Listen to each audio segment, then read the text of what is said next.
오늘 다룰 주제는 미국에서 일하면서 본 개발자 패턴, 그리고 좋은 개발자로 넘어가는 방법, 마인드셋이나 뭐 실전 스킬 같은 거, 그리고 스프린트 플래닝 할 때 주니어, 미드, 시니어, 프린시플들이 어떤 역할을 하는지, 마지막으로 각각 스코프의 차이, 그 개발자의 레벨별. 그래서 오늘은 전반적으로 미국에서 일하면서 느낀 경험담을 기반으로 이야기해 보려고 합니다. 그러면은 좋은 개발자, 나쁜 개발자. 제가 지금까지 이 정도까지 초급에서 중급까지 일을 해봤는데요. 이제 나쁜 개발자는 사람이 나쁘다기보다 같이 일하면서 좋은 쪽으로 도움이 되지 못하는 사람들, 개발자들의 유형이 있는데, 먼저 그냥 단점이라고 할게요. 절대 사람이 나쁜 건 아니에요. 자기 티켓 딱 해놓고 그 그거에 관한 컨텍스트는 관심이 없어요. 예를 들면은 다커 이미지 같은 태스크가 있으면은 다커 이미지만 고치고 이거를 실행을 시키고, 이게 되는지 테스트 같은 거를 다 끝내야 그 티켓이 정한 일이 끝나는데, 그거 딱 버그만 고치고 테스트를 안 해본다든지, 버그 고치고 테스트 해보고 이게 실제 환경에서 돌아가는지 엔드 투 엔드 테스트를 안 하는 그런 분들도 계셨고, 노질문형이라고 할 때는 자기가 해보지를 않고 바로 사람부터 찾아요.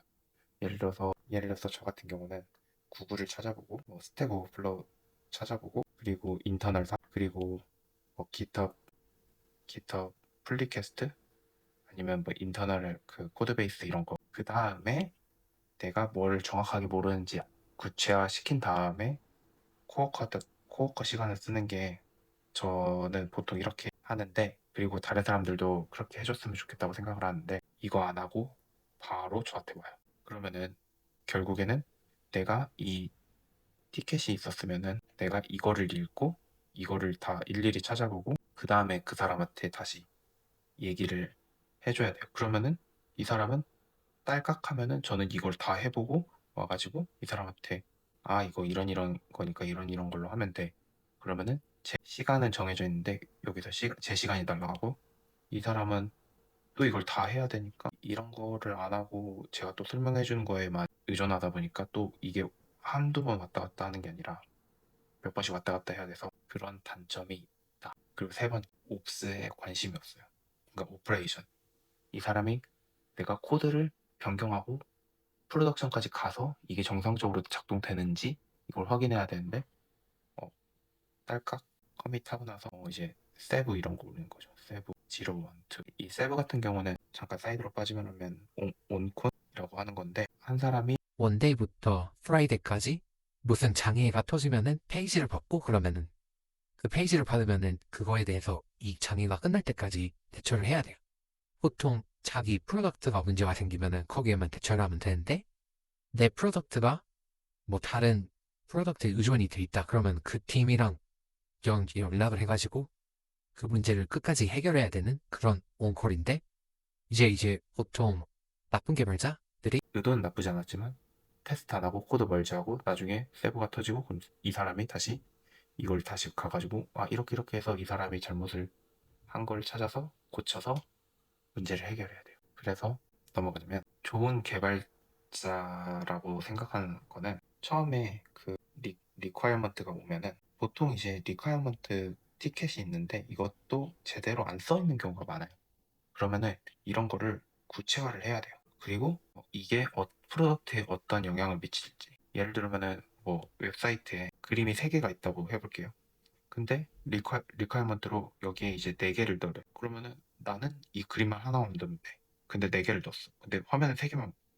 그러면은 이런 거를 이거 만약에 4개 넣었을 때 비중을 어떻게 할 건지 구체화를 시키고, 이게 4개가 들어갔을 때 이게 프로덕트에 맞는지, 뭐 이게 어떤 영향을 미칠 건지, 그런 거를 생각을 하고 이 전체를 다시 티켓으로 해서 이 태스크를 끝내면은 저는 이제 좋은 개발자라고 보는데, 보통은 리퀘어먼트만 보고 이거 더하라고? 오케이 그럼 이거 더하고 끝. 그러고 나면 이제 다른 이슈가 터지거나 아니면은 문제가 생기겠죠. 그리고 질문을 하는 방법으로 가서 질문을 잘한다. 그래서 이것은 티켓이 아까 있었죠. 그러면은 여기를 구체화 시켜요. 그리고 인터널 딱 찾아보고, 그리고 비슷한 경우 케이스도 찾아보고 코드 베이스도 보고, 그리고 나서 어떤 질문이 생기면은 시니어나 다른 사람한테 그때 다른 사람의 시간을 할애해서 물어보는 거죠.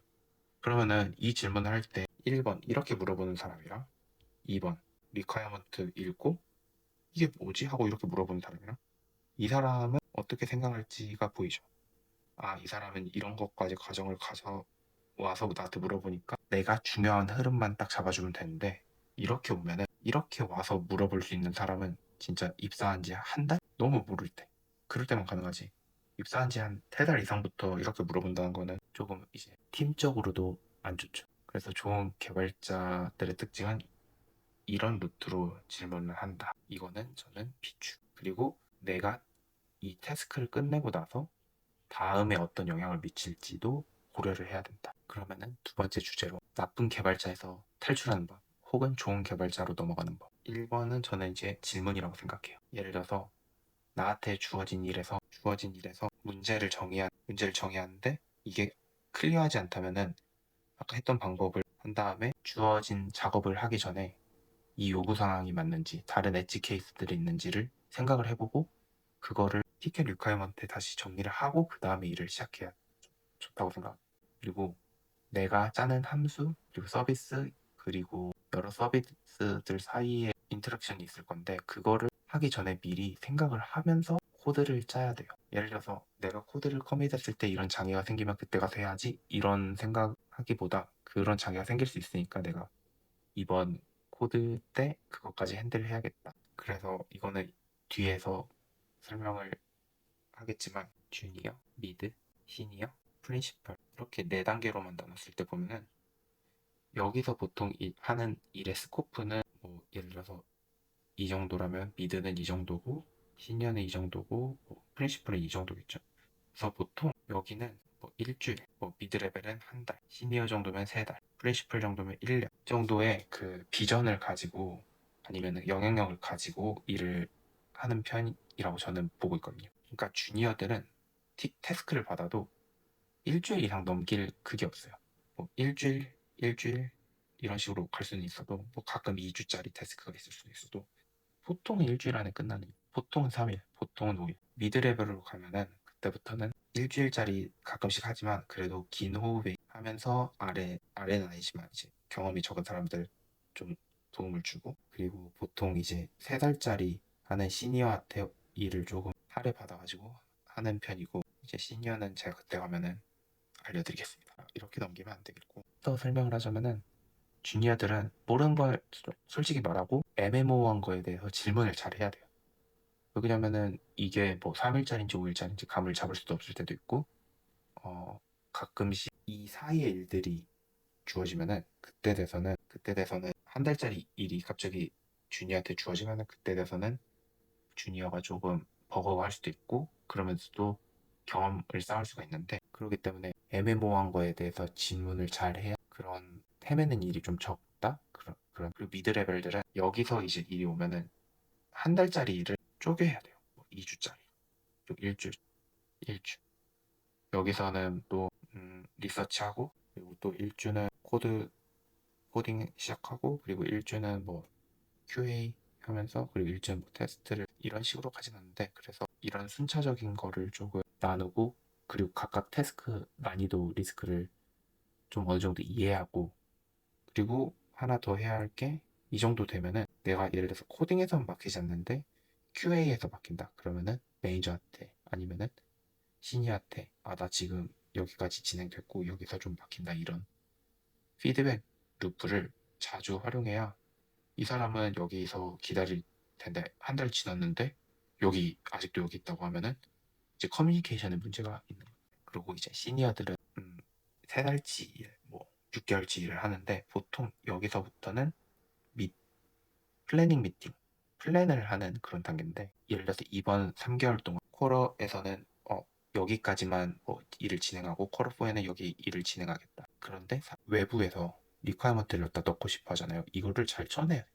안 그러면은 이게 커지는데 이게 커지는 만큼 일들이 여기로 많이 넘어가겠죠. 그러면은 하지도 못한 일을 많이 받아와서 제대로 끝내지도 못하고 그러면 퍼포먼스에도 문제가 있어 보이고 그러기 때문에 우리가 얼마만큼 수용할 수 있는지 얼마만큼 할 수 있는지 그리고 이걸 순서를 어떻게 해야 되는지 그런 거를 제안하고 설득해야 되는 그런 위치. 이 정도면 설명이 좀 된 것 같아요. 이제 마지막으로 하고 싶은 이야기가 커뮤니케이션인데, 먼저 좋은 개발자라고 저는 생각하는 사람들은 기본적으로 최소한의 사전 조사를 하고 그 컨텍스트를 다 알려고 하든지 아니면 어느 정도 알고 크리티컬한 질문을 한두 개 하는 방식인데, 그리고 이미 해온 거를 미리 내가 ABC를 했는데 이런 게 나오고 이런 게 됐다 가지고 와서 내가 적어도 최소한의 노력을 해봤는데 이것까지 해봤는데 여기서 정말 막히네? 이거 좀 도와줄래? 이래야지. 나 이거 몰라요.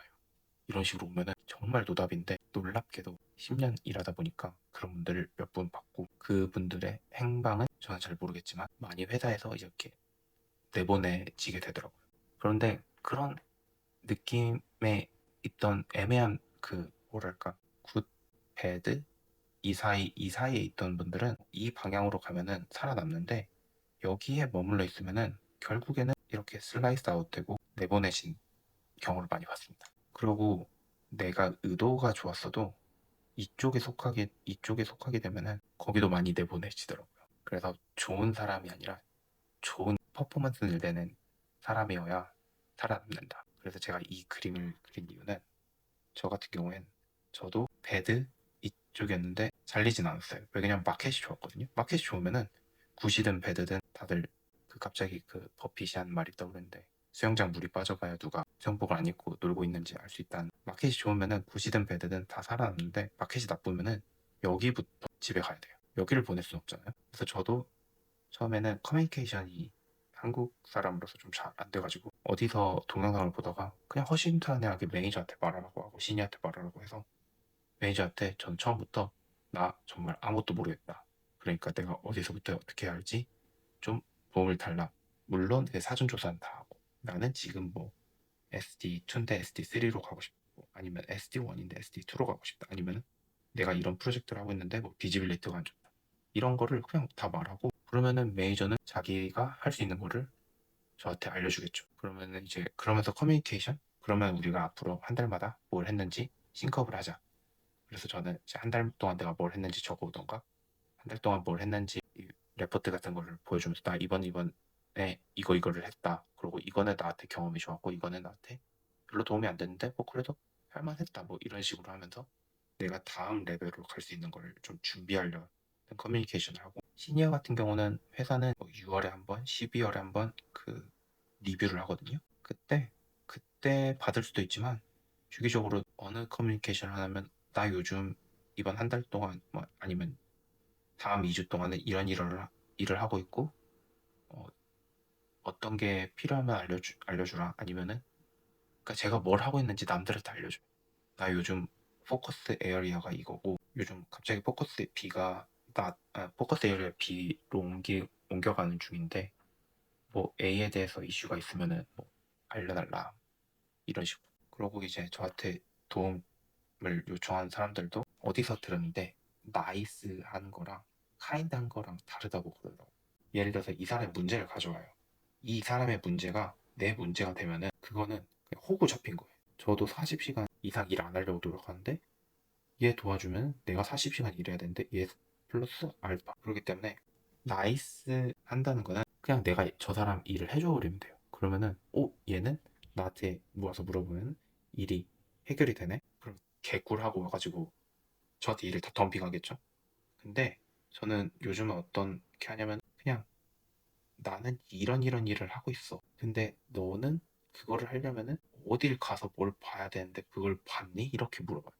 이게 물론 너무 건방지게 말하지 않고, 나는 이런 방법으로 이렇게 해볼 거야. 이걸 알려주고 가- 같이 화면 쉐어링하면서 좀 너무 불편한 진실을 말 안 하는 편인데, 그래서 그래도 나는 이렇게 할 것 같아. 이런 거를 말을 해줘요. 그러고 같이 좀 고민 좀 해주고. 근데 내가 그 일을 해줘 버리면은 이 사람은 버릇도 안 좋아질 수도 있고 또 그럴 수도 있고, 그리고 결과적으로 이 사람한테 안 좋아요. 이 사람은 그 일을 해결해보지 못한 사람이 돼버리니까 경험치를 제가 뺏어가는 거예요. 그럼 얘는 성장을 못해. 그럼 나는 이 경험치는 나한테 쓸모도 없고. 그러니까 서로 윈윈이 아니라 루즈루즈 하는 경우가 되겠죠. 그래서 세 줄로 결론을 지어보자면, 좋은 질문 잘하기, 그리고 커뮤니케이션. 내가 도움이 필요하면 도움을 달라고 요청할 줄 알고 도움을 잘 줄 알고, 그리고 마지막에는 피드백을 잘 주고받기. 큰 회사들 같은 경우는 피드백 기간이 1에서 2주 동안 자기 피어 리뷰, 그리고 자기 셀프 리뷰, 그리고 매니저 리뷰 이런 거를 하는데 좀 어느 정도 시간을 쓰는데, 이때 이게 인사 평가나 고과에도 반영되기 때문에 중요하다고 생각하는데, 이거를 잘 받으려면은 1년 동안 어느 정도의 노력을 해야 되고, 그리고 남들 피어 리뷰할 때도 저 사람한테 도움이 되는 것들을 잘 관찰하고 잘 써주고, 이런 것도 되게 그 사람한테 그리고 회사한테도 중요해. 그래서 오늘의 단편 이야기는 여기서 끝.